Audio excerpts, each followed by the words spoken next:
Choice உங்களை அன்புடன் வரவேற்கிறது. கூட்டுத்தொடரில் வந்து பார்ட் 2 வீடியோ. இந்த வீடியோ ஏற்கனவே ஃபஸ்ட் வீடியோவில் என்ன சொல்லியிருப்பேன்னா, எண்கள் அப்படிங்கிறது எப்படி செய்யணும், பொதுவாக ஃபார்முலா என்ன அப்படிங்கிறத சொல்லியிருப்பேன். ஜஸ்ட் ஒரு ஐடியா சொல்லியிருப்பேன். இதில் வந்து பாருங்கள், ஒரு 3 டைப் சொல்ல போகிறேன். ஒரு 3 டைப்பில் சம் கேட்டால் எப்படி செய்யலாம் அப்படிங்கிறது. 3 டைப்னால் கே டைப் அப்படிங்கிற ஒரு ஃபார்முலா, கே டைப் ஒன்று, அப்புறம் அண்டுங்கிற ஃபார்முலா எப்படி யூஸ் பண்ணுறது, அப்புறம் இன்னொரு டைப், 3 டைப் வந்து சொல்ல போகிறேன். இந்த ஃபஸ்ட் டைப் கே டைப். இந்த மாதிரி சம் கேட்டால் நீங்கள் சிம்பிளாக ஆப்ஷன்லேருந்து எடுத்து வச்சு செஞ்சாலே போதுமானது. இது தெரிஞ்சுக்கிட்டால் போதும். நீங்கள் தெரிஞ்சவங்க ஆல்ரெடி ஓகே தான், பட் தெரியாதவங்க தெரிஞ்சுக்கணும்.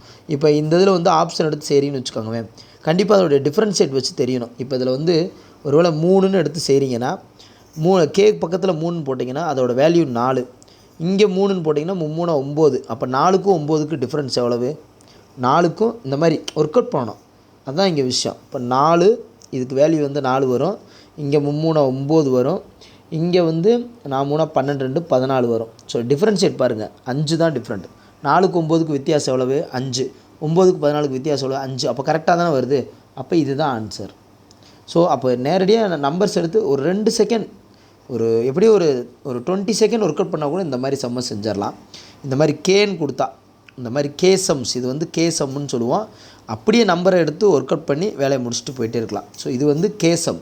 அடுத்து வந்து பார்த்திங்கன்னா, அடுத்து இந்த சம் பாருங்கள், எக்ஸு 10 ஒய் 24 இஜெட்டு.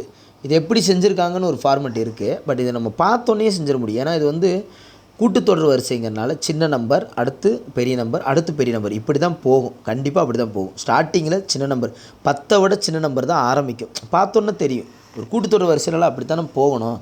எடுத்தோன்னே பெரிய நம்பர் ஆரம்பிக்காது. ஸோ அப்படி பார்க்கும்போதே இந்த சியா டியா அப்படிங்கிறது வந்துடும்.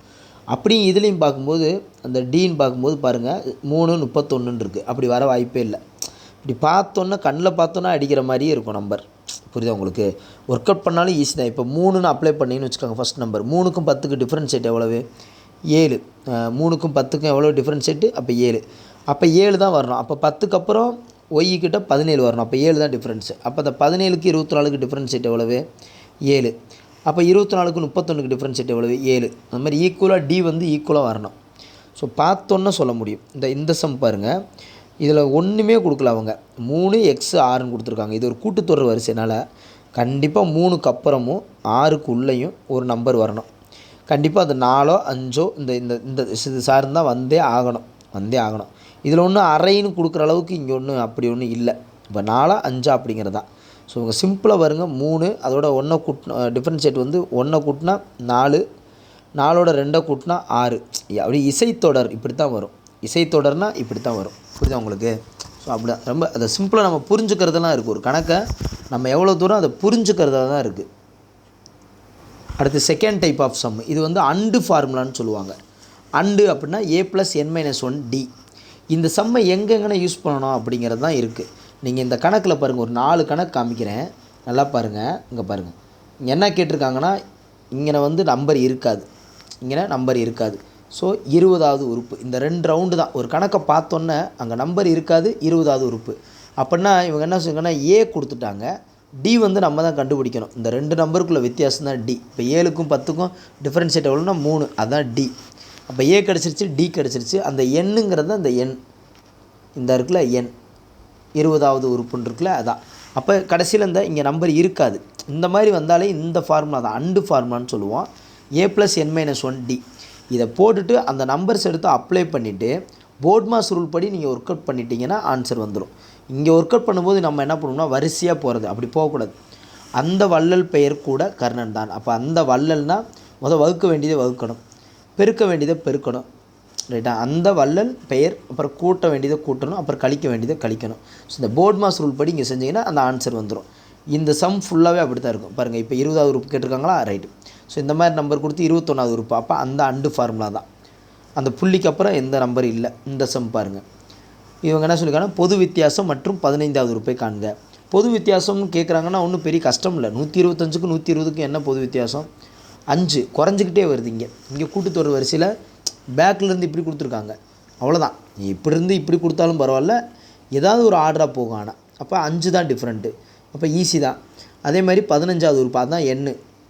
அப்போ ஏ வேல்யூ தெரிஞ்சிருச்சு. ஏ வேல்யூ தான் 125. டிஃப்ரென்ஷியேட் வேல்யூ இங்கே என்னென்னா நமக்கு வந்து என்னென்னா -5. ஏன்னா இப்படி குறைஞ்சிக்கிட்டே வரனால கூட்டிகிட்டே போனால் +5 குறைஞ்சிக்கிட்டே வந்தால் -5 அது கொஞ்சம் நம்ம பார்த்துக்கணும். ரைட், ஒர்க் அவுட் பண்ணால் ஆன்சர் வந்துடும். அதே மாதிரி இங்கே ஒரு சம் பாருங்கள். இங்கே என்னது கூட்டிகிட்டே போனால் மைனஸ் சிம்பிளில் போய்கிட்டு இருக்குது. அப்புறம் அந்த மைனஸ் சிம்பிள்னு வரும்போது கொஞ்சம் கவனமாக இருக்கணும். டிஃப்ரென்ஷியேட் பார்க்கும்போது அங்கே வந்து ஆன்சர் என்னது -4ன்னு வருது.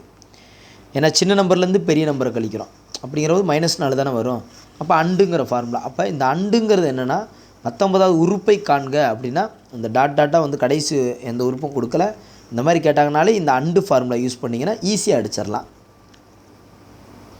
இந்த கணக்கு பாருங்கள். ஒரு கூட்டுத்தொடரில் 5வது உறுப்பின் இப்போ பாருங்கள் இப்படி கேட்டிருப்பாங்க. நம்ம அதை கன்ஃபியூஸ் ஆகும் ரொம்ப. இது வந்து 0 கணக்குன்னு சொல்லுவோம். சமம்னு வந்தாலே 0. 5வது உறுப்பின் 5 மடங்கும் 8வது உறுப்பின் 8 மடங்கும் 13வது உறுப்பு காண்க அப்படின்னு சொல்லி இப்படி கேட்டிருக்காங்க. அப்படி வந்தாலே இது 0 தான் ஆன்சர். டைரெக்டாக அடிச்சிடலாம்.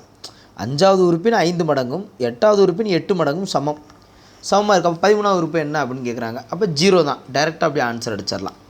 புரியுதா உங்களுக்கு?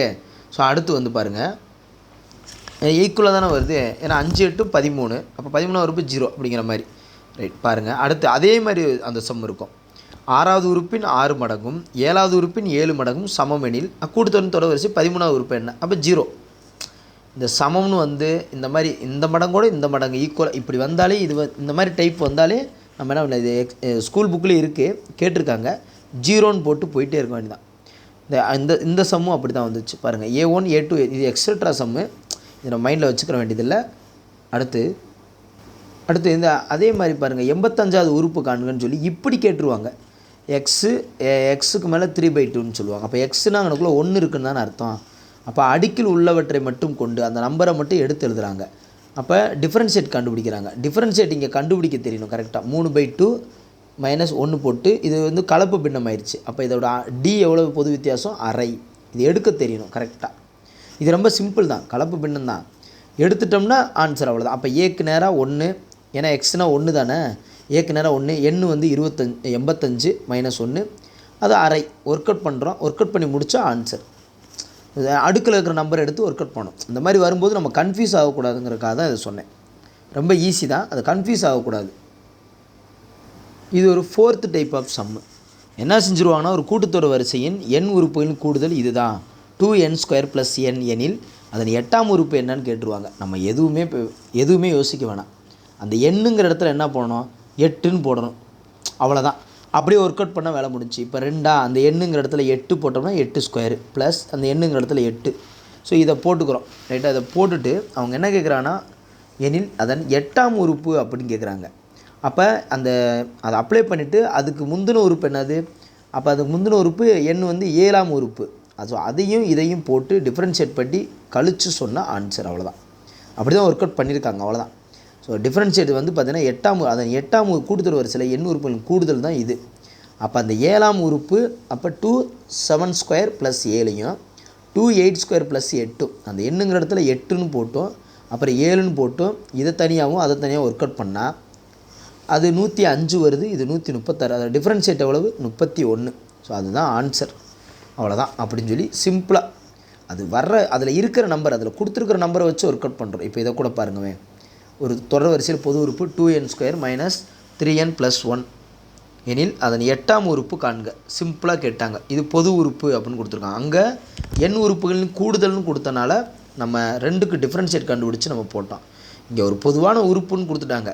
அப்போ இருக்கிற நம்பரை அப்படியே ஒர்க் அவுட் பண்ணாலே போதும். அப்போ 8 தானே. அப்போ எண்ணுங்கிற இடத்துல ஃபுல்லாக போட்டுடுறோம். எண்ணுங்கிற இடத்துல என்ன பண்ணிடுறோம்? அது அப்படியே அப்ளை பண்ணுறோம். எண்ணுங்கிற இடத்துல 8ன்னு அப்ளை பண்ணுறோம்.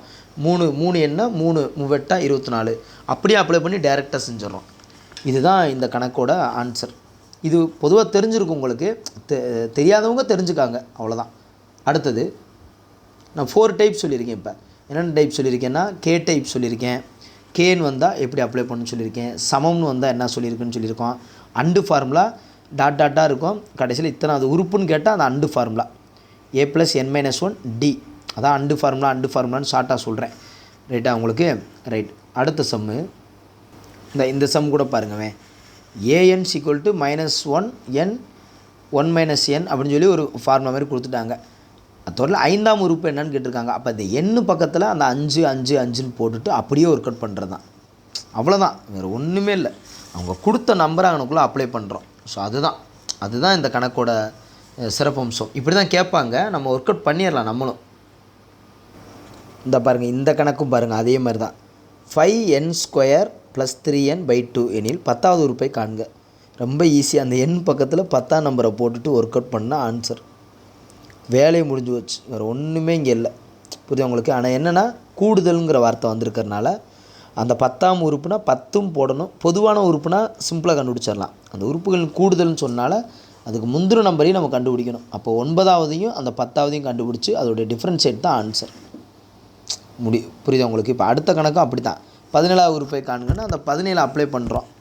அப்போ 17 அப்ளை பண்ணும்போது அதுக்கு முந்தின உறுப்பு என்னது? 16. அப்போ என் பக்கத்தில் அந்த 16ன்னு போட்டு பெருக்கி அப்படியே ஆன்சரை கொண்டு வர டிஃப்ரென்ஷியேட்டை கண்டுபிடிக்கிறோம்.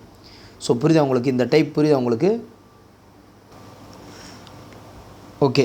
ஸோ ஓகே, இப்போ வந்து ஒரு 4 டைப் தெரிஞ்சுக்கிட்டோம். கே டைப் வந்தால் என்ன, சமம்னு வந்தால் என்ன, இல்லை கூடுதல் வந்தால் என்ன. இப்போ ஒன்று பார்த்தோம் பார்த்தீங்களா, கூடுதல் வரும்போது முன்னாடிக்கு பின்னாடி கண்டுபிடிக்கிறது, அப்புறம் அண்டு ஃபார்முலா. இந்த 4 விஷயம் இதில் கற்றுக்கிட்டோம். போதுமானது. 10 நிமிஷத்தில் ஒரு 4 தகவல் தெரிஞ்சுக்கிட்டோம்ல. ஸோ போதுமானது. அடுத்த ஒரு 10 நிமிஷத்தில் அதுக்கப்புறம் என்ன, அதே கூட்டுத்தொடரில் லட்டு ஃபார்முலா, செகண்ட் ஹண்டு ஃபார்முலா, அல்லு ஃபார்முலா, அந்த 3 ஒரு டைப் இருக்குது. எப்படி வந்தால் அந்த 3 ஃபார்முலா வச்சு அப்ளை பண்ணி உடனே செஞ்சிடலாம் அப்படிங்கிறது தான். சுற்றி முற்றி இதில் தான் ஒன்று கேட்க போகிறாங்க. நம்பிக்கை இருந்தால் போதும், கணக்கு செஞ்சிடலாம் என்னை பொறுத்தளவுக்கு. அந்த கணக்கை வந்து பார்த்தோன்னே பயந்துடக்கூடாது. இந்த மாதிரி டைப்பு நான் பார்த்ததே இல்லைன்னு அங்கே போய் ஷாக்காகிறத விட, இந்த மாதிரி டைப்லாம் இங்கே கொஞ்சம் பார்த்துட்டு போகும்போது, இப்போ நம்ம ஒரு 100 கணக்கு ப்ராக்டிஸ் பண்ணுவோம். அதில் 100ல் ஒரு 10 கணக்கு தெரியாதனால நம்ம 90 கணக்கு பார்த்தது வேஸ்ட்டாக போகுமானா வேஸ்ட்டாகவே ஆகாது. அதை நீங்கள் மைண்டில் வச்சுக்காங்க. எப்பயுமே அந்த 90 கணக்கை நம்புங்க, அது உங்களுக்கு அங்கே கை கொடுக்கும். ரைட்டா? நம்மளை மீறி ஒரு கணக்கு வந்துச்சுன்னா அதை செய்ய முடியாமல் போனால் அதை பற்றி கவலையே இல்லை. நம்ம ஜிகேல ஒரு மார்க் சேர்த்து அடிச்சுக்கலாம், தமிழில் சேர்த்து அடிச்சுக்கலாம். ஆனால் நம்ம பார்க்காம போய் அங்கே ஈஸியாக வந்து நம்ம அடிக்காமல் போயிட்டோம்னா, இப்போ நான் சொன்ன கே டைப்பில் ஒன்று வந்தால், நான் சொன்ன சமம்னு ஒரு டைப்பில் வந்து டக்குன்னு நீங்கள் 0 அடிச்சிங்கன்னா அந்த 1 மார்க்கு அந்த இடத்துல இது வரைக்கும் தெரியாத நீங்கள் இந்த இடம் 1 மார்க் எடுத்தால், ஸோ அப்படி தான் நீங்கள் நினைக்கணும். ஸோ அடுத்த வீடியோ பதிவில் நான் அதை கொஞ்சம் தெளிவாகவே சொல்கிறேன். So thank you to all. Thank you. போன வீடியோவில் நல்ல கமெண்ட் கொடுத்துருந்தீங்க. ஸோ அதில் 4 பேரோ 5 பேரோ அந்த மனதார ஒரு விஷயம் சொன்னீங்க. சார் நல்லா இருந்துச்சு, இது கொஞ்சம் கொடுங்க எங்களை மாதிரி அப்படின்னு சொல்லியிருந்தீங்க. அந்த வார்த்தை ரொம்ப பிடிச்சிருந்துச்சி. நான் ஒரு தயக்கத்தோடு தான் கொடுத்தேன். பட் ஓகே, உங்களுக்கு பிடிச்சிருந்தா ஓகே தான். So thank you to all. அடுத்த வீடியோ பதிவில் அந்த மிச்ச டைப்பையும் சொல்கிறேன். பெருக்கு தொடர்னு சொல்லுவேன், சிறப்பு தொடர்னு சொல்லுவேன், அதுக்கப்புறம் எல்சிஎம் கசிஎஃப்லையும் சொல்லுவேன். அதேமாதிரி அளவியல் 3Dலையும் ஃபார்முலா ஷார்ட்கட் வச்சுருக்கேன். எனக்கு தெரிஞ்சதை நான் கண்டிப்பாக உங்களுக்கு சொல்லுவேன். தேவை உள்ளவங்க நல்லா பயன்படுத்திக்காங்க. ரைட்டாப்பா? ஸோ தேங்க்யூ டு ஆல்ப்பா. தேங்க்யூ.